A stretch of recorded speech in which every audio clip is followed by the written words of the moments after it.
All right, so today we're going to be talking about neutral spine.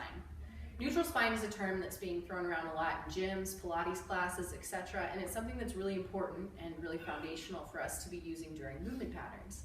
So today we're going to show you how to find it, talk about what it is, and then look at some application of it to functional mechanics. So curvatures in the spine are completely normal and natural. You're supposed to have them. When we're born, our spine's in a C curve, and then as we start standing and moving, walking upright, it develops some other additional curves. These curves are important because they actually allow us to withstand more load than if our spine is straight.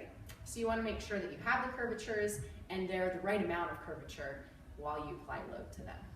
So if you're looking at Anya, you can see that she has a little curvature here, that's completely normal, another curvature coming out here, that's normal as well, and then a curvature in here as well.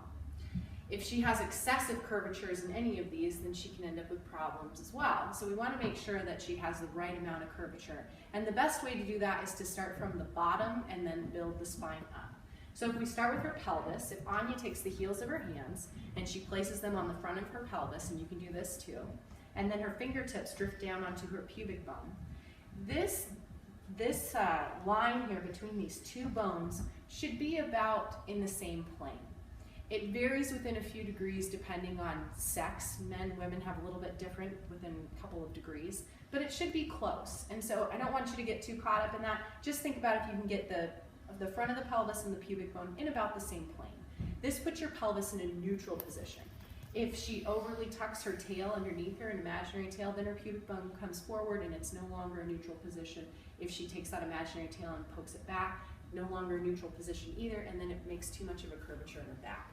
So if you can find that position where they're about level, that will help you stack the rest of your spine.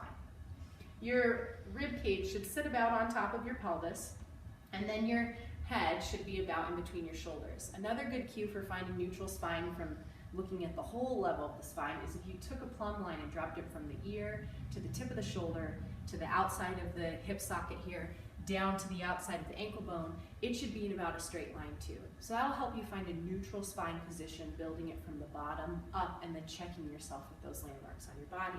So if Anya's going to maintain that neutral spine position and do something like a squat, it would look about like this. She keeps this curvature in her back. She keeps this curvature in her back.